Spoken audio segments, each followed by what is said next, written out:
কিন্তু চাইলে ডুব দিয়া পানি খাইতে পারে, ঘরে বসে একা পানি খাইতে পারে, অজু করার ভান ধরিয়া পানি খাইতে পারে।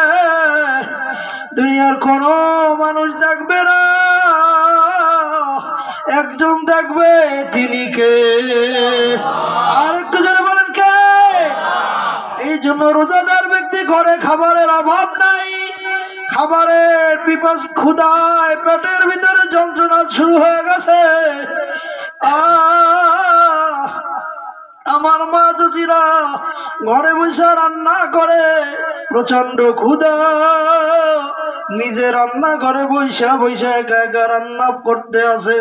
ওখানে বৈশা যদি তিনি পেট পুরাইয়া খায়, দুনিয়ার কোনো মানুষের টের পাইবে না। আরে একজন টের পাইবে, তিনি কে? এই যে আমি ডুব দিয়া পানি খাইলে আমার এই পানি খাওয়াটা আমার মাওলায় দেখবে। আমি রান্না ঘরে বৈশা যদি খাবার খাই, রান্না করার কথা বইলা যদি আমি খানা খাই, দুনিয়ার কেউ দেখবে না, আমার মাওলায় দেখে। আমার মাওলার হুকুম হইছে শোভে সাদেক থেকে সূর্য অস্ত পর্যন্ত খানা পিনা করা যাবে না। এই ভয়টা, আল্লাহর ভয়তে খানা খায় নাই, পানি পান করে নাই, এইটার নাম হইল মুত্তাকি। সুবহানাল্লাহ। এই তো এটার নামই হলো মুত্তাকি, এটার নামই তাকওয়া। আমার আল্লাহ কয় এই তাকওয়া যদি অবলম্বন করতে পারো, আমি আল্লাহর জন্যই রোজা রাখছো, কাউরে দেখানোর জন্য না। আমার ভয়তে খাবার খাও না, আমার ভয়তে পানি পান করো না, আমার ভয়তে রোজা রাইখা অন্যের গীবাত করো না। সারা বছর গান শুনছো, আমার ভয়তে রোজা রাইখা গান শোনো না। আমি মাওলার ভয় অন্তরে নিয়া রমজান মাসে রোজা রাখার কারণে মাওলা কয় আমি রোজাকে তোমাদের জন্য ঢাল স্বরূপ বানায় দেব। কারণ আগের যুগে যুদ্ধ হইতো, তীর মারত, আর অপর পক্ষ তীরটাকে ফিরানোর জন্য ঢাল ব্যবহার করত। ঢাল সামনে ধরলে ঢালের উপরে তীরের ধনুক লাগলে কোনো গায়ে লাগতো না। ঠিক তেমনি ভাবে বাজানলে আল্লাহর নবী কয় যারা রোজাদার তাদের জন্য রোজা হইছে ঢাল স্বরূপ।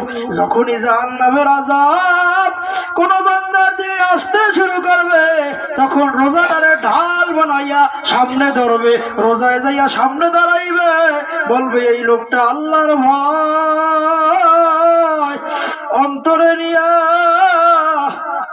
আমি রোজারে সেভ করছে, আমি রোজারে বড় কষ্ট করিয়া রাখছে, আজকে এই লোকটারে আমি আযাব হইতে দেব না।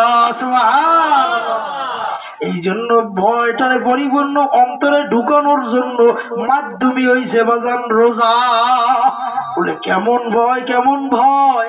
ভয়ের পরিচয় দিয়া গেছে আমাদের পানি পান করে নাই, এইটার নাম হইল মুত্তাকি। সুবহানাল্লাহ। এই তো এটার নামই হলো মুত্তাকি, এটার নামই তাকওয়া। আমার আল্লাহ কয় এই তাকওয়া যদি অবলম্বন করতে পারো, আমি আল্লাহর জন্যই রোজা রাখছো, কাউরে দেখানোর জন্য না। আমার ভয়তে খাবার খাও না, আমার ভয়তে পানি পান করো না, আমার ভয়তে রোজা রাইখা অন্যের গীবাত করো না। সারা বছর গান শুনছো, আমার ভয়তে রোজা রাইখা গান শোনো না। আমি মাওলার ভয় অন্তরে নিয়া রমজান মাসে রোজা রাখার কারণে মাওলা কয় আমি রোজাকে তোমাদের জন্য ঢাল স্বরূপ বানায় দেব। কারণ আগের যুগে যুদ্ধ হইতো, তীর মারত, আর অপর পক্ষ তীরটাকে ফিরানোর জন্য ঢাল ব্যবহার করত। ঢাল সামনে ধরলে ঢালের উপরে তীরের ধনুক লাগলে কোনো গায়ে লাগতো না। ঠিক তেমনি ভাবে বাজানলে আল্লাহর নবী কয় যারা রোজাদার তাদের জন্য রোজা হইছে ঢাল স্বরূপ। যখনই জাহান্নামের আযাব কোন বান্দার দিকে আসতে শুরু করবে, তখন রোজাদারে ঢাল বানাইয়া সামনে ধরবে, রোজায় যাইয়া সামনে দাঁড়াইবে, বলবে এই লোকটা আল্লাহর ভয় অন্তরে নিয়া